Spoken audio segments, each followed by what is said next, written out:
Hello and welcome to the High Vibe CEO Show. This is episode 1. I am super excited. My name is Genean Roberts. I'm the owner of Life by Design Virtual Solutions and also the owner of High Vibe CEO.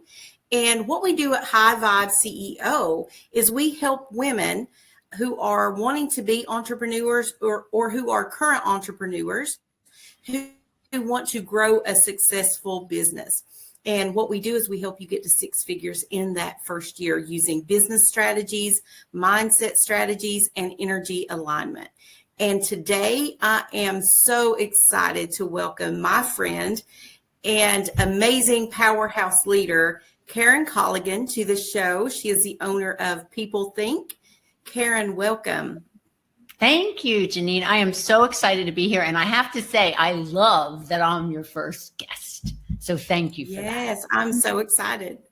I'm so glad you're here. So Karen, you and I have known each other for a few years, 2 or 3 years, and we've worked together. And I've just seen the amazing way that you lead and just the authenticity you have, the integrity you have. So I really admire that. And that's why I wanted you to be on the show. And so for those who don't know who you are, tell us a little bit, who is Karen Colligan and what is PeopleThink? Yeah. Happy to do all of that. So the most important thing to know about Karen Colligan is I'm a Jersey girl. So I was born in Jersey, went to Dallas for work, went to San Francisco and ended up in San Francisco for 30 years. I was with a technology company. So I didn't know that. Yes, I did. I was in San Francisco 30 years. So one thing that happened during this whole COVID thing that we might remember is I started to think, do I have any regrets? And I thought, well, I've never lived in Manhattan. I always wanted to live in Manhattan. So why don't I do that? So I sold my condo, my car, anything anybody would buy. And I came in November of 2020 and moved to Manhattan. My business, everything came with me. So it was really an exciting time for me because I recognized that, you know what? Who wants to have regrets? And because I'm an entrepreneur, because I have PeopleThink, my clients don't care where I am. So I was able to do that. And now I'm closer to my family. I have friends from grammar school that I am still very, very close with. So that's just a little bit about who Karen is. So it gives you a flavor for why I would have started PeopleThink or how I started PeopleThink. So I'll just tell you from a PeopleThink perspective. So I'm in technology and I'm handling the people side of the house. I am not a technologist, I promise. So I have a quick question. Has your business, has it always been virtual? No. Oh, okay. So tell us more. Yeah. So that's interesting. So, and it's still not only virtual. I still go out on client sites. If I didn't, that would be a really bad thing for me, because I like the interaction of people. So when I started PeopleThink in 2000, it was much more on site. So that's yeah. I mean, it was different in 2000 because PeopleThink is 25 years old, if anybody can believe it. Yeah. We didn't really have virtual companies in 2000. No. So when I left tech and started my own business, I never wanted to be an entrepreneur. I didn't really, that wasn't like my dream. Well, I will tell you though, that happened is I recognized I really wanted to do things, Genean, my way. And so what does PeopleThink do? We have never wavered. It is, we design people initiatives to help organizations attract, develop, and retain talent. End of story. Now, how do we do that? Our signature program, Keep It Real Leadership, focuses on that new leader. It's the leader who really hasn't had any experience and really wants to be confident and competent. So we have a whole 3-month program around that. So we really love being able to do our coaching work, our leadership work, our team development work. And like I said, we just never wavered. And as I said, we made 25 years. And the best thing I can say is we made 25 years because people do not think. End of story. That's why I was in business. What do you mean by that? What I mean is people do things without a lot of thought behind it. I mean, I'm in all types of organizations. I'm in tech, biotech, pharma. I mean, you name it, I'm in it. And people are not always on their best behavior or thinking about what's the outcome. Who is this for? People might live in silos. They don't recognize that their actions might impact the end result. The project might not happen if I'm not doing the deliverable. So that's where I mean that people don't always think about the end result of their actions. Yeah. So you kind of do that for them in this, or you teach them how? Well, in the Keep It Real Leadership Program, Janine, we really teach them how to be self-aware. We teach them about communication, Janine. We teach them about how to really be clear and about their values, their internal barriers, what stops them, what their why is. So we're really trying to put together this whole package so that people can be, again, confident and competent going forward to become a leader. Wow. Wow. No, that's amazing. And I didn't know the complexity. I didn't know all of those pieces. So thank you for sharing. And there's something I do not want to pass over. This is a pivotal year, 25 years. That's huge. How are you celebrating? Tell me how you're celebrating. Oh, I've been celebrating. So what I've done is I did a post, and I cannot tell you how many people responded to it. I did a social post, and that filled my heart like you can't believe. I heard from people I haven't heard from in 10 years, 12 years. Wow. And so it just filled my cup. I get, like, for 2 days, I just kept responding to people. And how did I celebrate? I celebrated by talking about it. I celebrated it by letting other women entrepreneurs know it is possible. Again, chick from Jersey. I was never going to be an entrepreneur. It wasn't even nowhere in my sphere. And I wouldn't trade it for the world. And so for that, I feel like I owe it to people and women entrepreneurs especially to say, you can do this. Yeah, and there's processes around it, and we can talk about that. And I am like the perfect example of it can be done. Awesome. Awesome. So tell me, when you first, when you first got the idea to start your own business, like, what were some of the struggles that you faced? Oh man, where do we begin? Was PeopleThink your first business? No. Mm-mm. Okay. And so I started a business because I thought I could do everything I did in technology, and you can't, because I didn't have a team and I didn't have the infrastructure. I don't know what I was thinking. So I stopped that.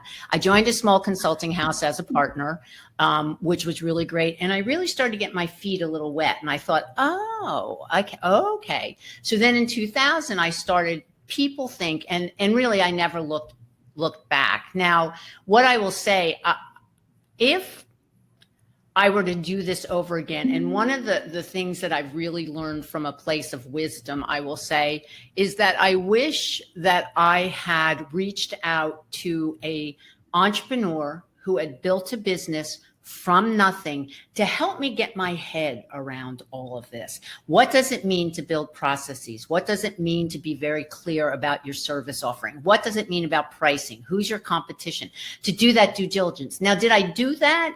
Yeah, but kind of piecemeal. I didn't do it as one set of information and data for myself to move forward. So it's almost like you learned along the way. You were kind of like learning and putting the pieces together. I did. And so if that's definitely the hard way. It's ridiculous, which is why I like to speak to women entrepreneurs to say, listen, I did some great things and I did some really dumb things. So let me tell you the dumb things. I'll tell you the good things, but let me tell you some of the dumb things so that you don't do them. Because why reinvent the wheel, right? Yeah. Yes. Yeah, absolutely. So what's been the biggest lesson that you've learned? Oh man, there's so many lessons that I've learned. I think part of the lessons, well, I'll kind of think through this, well, talk through this. So the lessons are this. You have to have complete clarity of what your service offering is. And then what happens, Janine, is you have to believe. You have to believe. And if you don't believe, don't even open your doors, because there's going to be ups and there's going to be downs. And that's fine. It's life in general. What I tell people is you have to be a pit bull. Like, you have to hold on, and they're going to shake you. And there's so much that people are going to go, oh, what are you doing that for? Or you can't do that. No, really, then go away. I don't want you in my, can't be in my orbit. Nope, not interested. Right. So you have to believe, you have to put processes in place to really, again, understand, do your due diligence that we talked about earlier. And then a really big thing that I don't think enough people do when they start a business is they have to really think about who they are. So there has to be a place of self-awareness. So what are my values, and how am I going to hang my hat on PeopleThink? You know, there's some hard decisions that have to be made. And if you're core and you understand your values, you're going to make the right decision. And then you have to understand, what do I do great and what do I suck at? Because if I suck at something, why the heck am I going to do it? So you have to get clarity around that.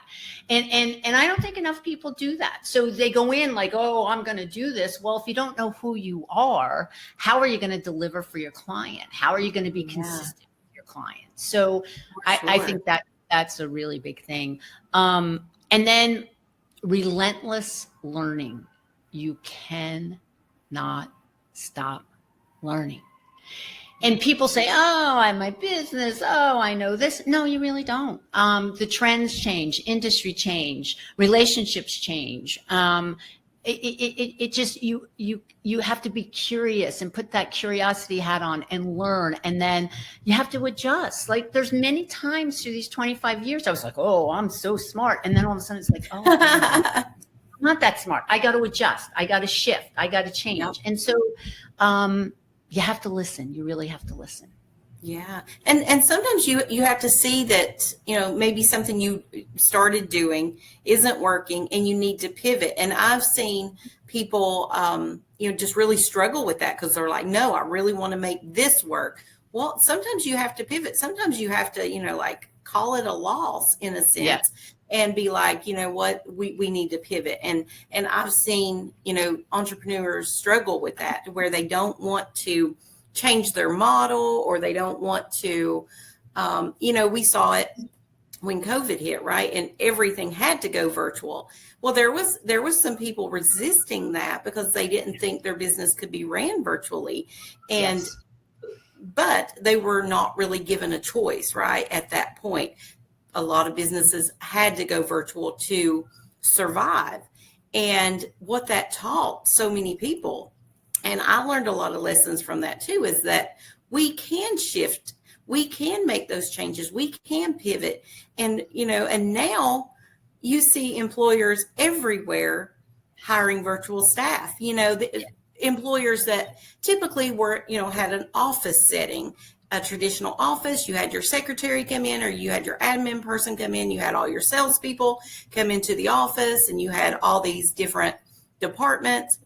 And now you see a lot of them are outsourcing that and hiring, you know, virtual workers, because it's, first of all, it's money saving because they're not paying for all of that overhead that they would pay for at an office.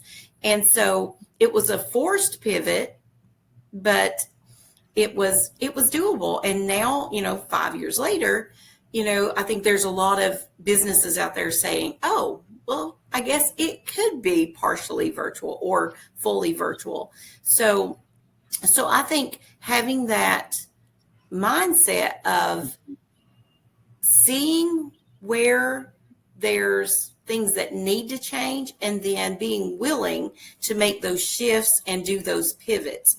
And and that's something I've seen. So I'm glad that you were mentioning something similar. So have you seen that in the last few years? Oh, okay, perfect. Yeah, because this is what I was going to say. I didn't mean to cut you off there, but no, go right ahead. Yes. So when I say, you know, relentless learning, be curious, look at the trending, what's happening in the industry. I mean, that's what we all have to do. It doesn't matter what you do for a living. It doesn't matter if you're in corporate, not in corporate, entrepreneur, woman, man, doesn't matter. You really have to be paying attention to the trends. Because if you think about what you just talked about, what happened during COVID and how everybody had to work from home and a lot of people did not know what they were doing. There are businesses that are out of business because they didn't pivot, because they didn't pay attention to the industry, because they weren't looking outside and saying, okay, what is really going on? Oh, this is only going to take 2 weeks. Oh, now it's only going to take 2 months. Oh my goodness, it's 6 months. And they didn't have any cash flow because they were not open. They didn't keep their eyes open and willing to shift. So again, as you grow in your business, you start to recognize signs sooner, and then you can make shifts sooner rather than later so that you can last 25 years. Basically. Yeah, stay ahead of the game for sure. Yeah. So Karen, what's one thing you wish you'd known back in 2000, back when you were starting PeopleThink? What's something, if you could go back and talk to Karen from 25 years ago, what kind of advice would you give her? Well, the advice, being naive is a good thing. Not knowing everything is a good thing. I started, again, a business before this, and I didn't know anything then. So by the time I started PeopleThink, I had some idea under my belt. And again, I worked in a small consulting house, so I was able to watch how they were building. So what I would say is, if you have an idea, and if you get clarity around you from a self-awareness and you understand your service offering and, what we talked about, competition, pricing, those kinds of things, just do it. It's never going to be perfect. It's what we were talking about, Genean, in the green room. I mean, it's never going to be perfect. Just go, just do it. And if you do and put one foot in front of the other, don't be looking like, oh, next week. No. When one foot in front of the other, and just keep building your momentum. And then what happens, it's like the momentum principle. It's like that little snowball on the top of the hill. And as it goes down, it gets bigger and bigger and bigger. That's what you want to be thinking about, is how do I get to the momentum principle? So the only way you do it is one foot in front of the other, and it's never going to be perfect. Never going to be perfect.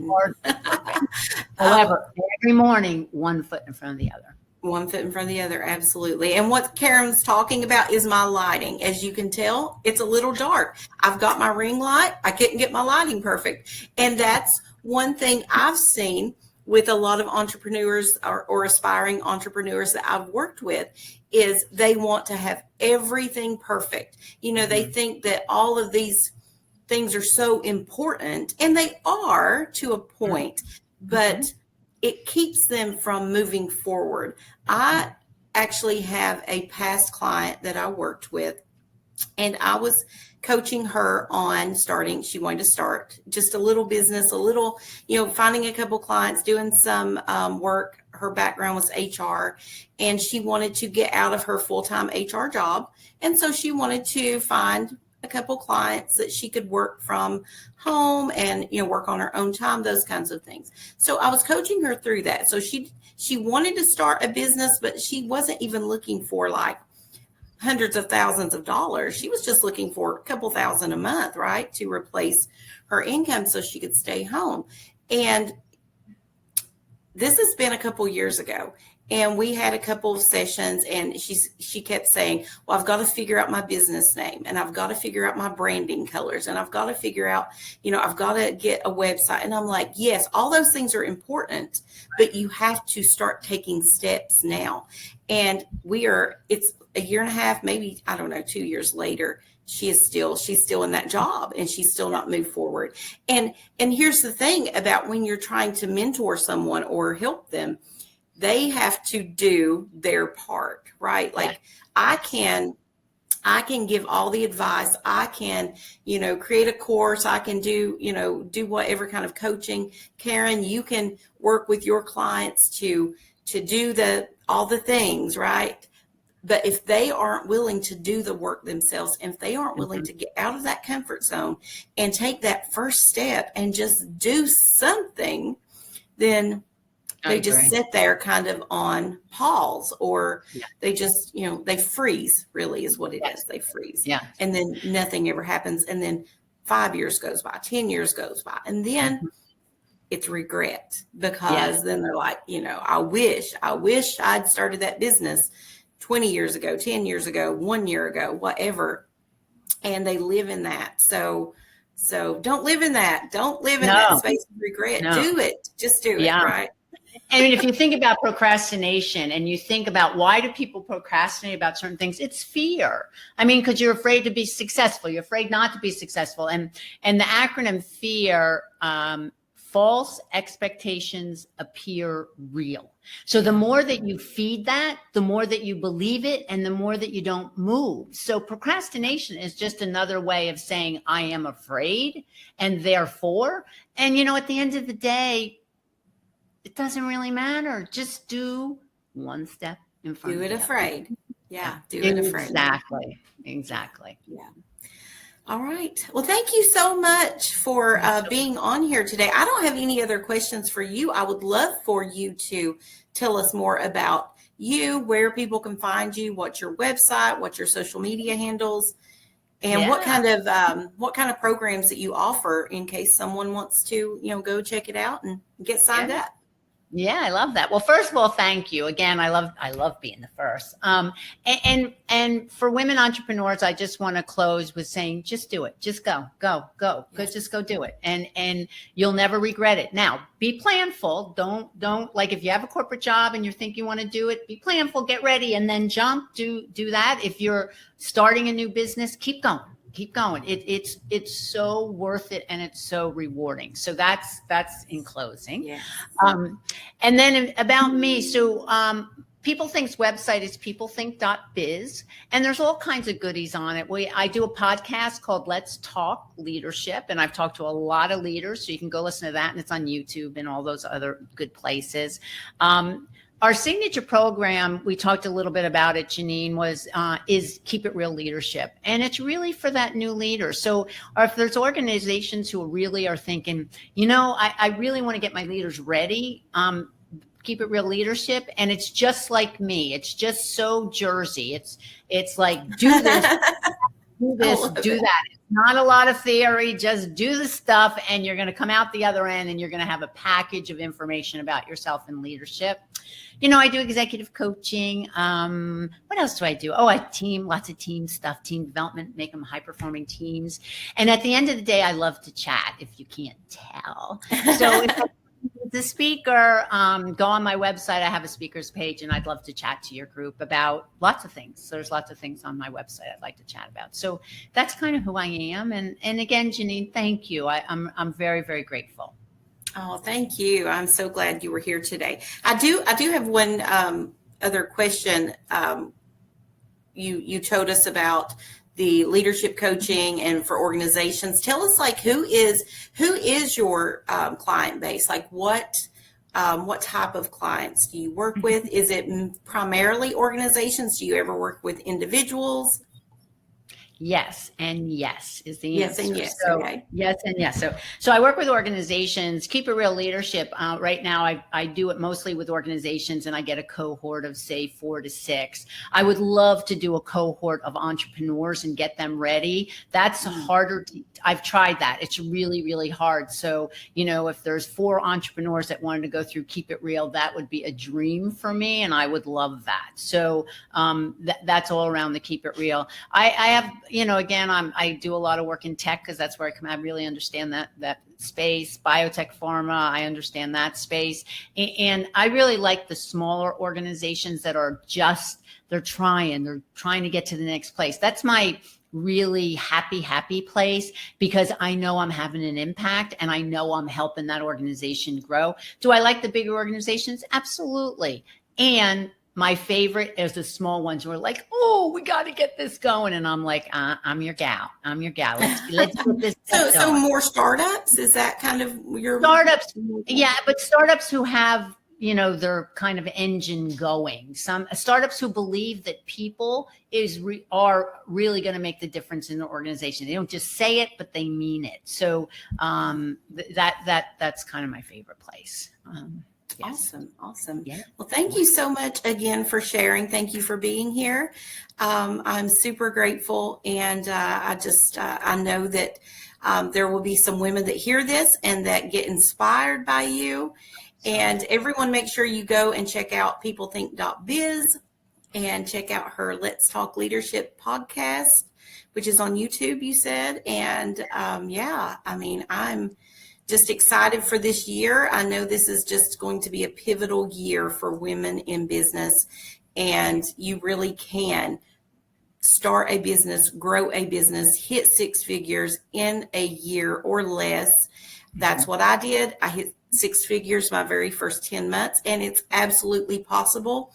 It just takes consistency and dedication and determination, and finding that right leader to mentor you or coach you. And it's just been a wild ride. I've love what I do. I know Karen loves what she does, and that's what we're here for, is to help that, help women, help just people in general see the possibilities, see their potential, and be able to step into that power. And so I'm just so excited. And we just thank you for watching episode 1 of the High Vibe CEO show. Again, Karen Colligan, PeopleThink, thank you so much for being here. And for anyone out there watching, thank you for watching. We are so excited to get this podcast rolling and, coming monthly. And we have some training courses coming up as well. So I'm very excited about that. But that is it for episode 1 of the High Vibe CEO show. And we will see you next time.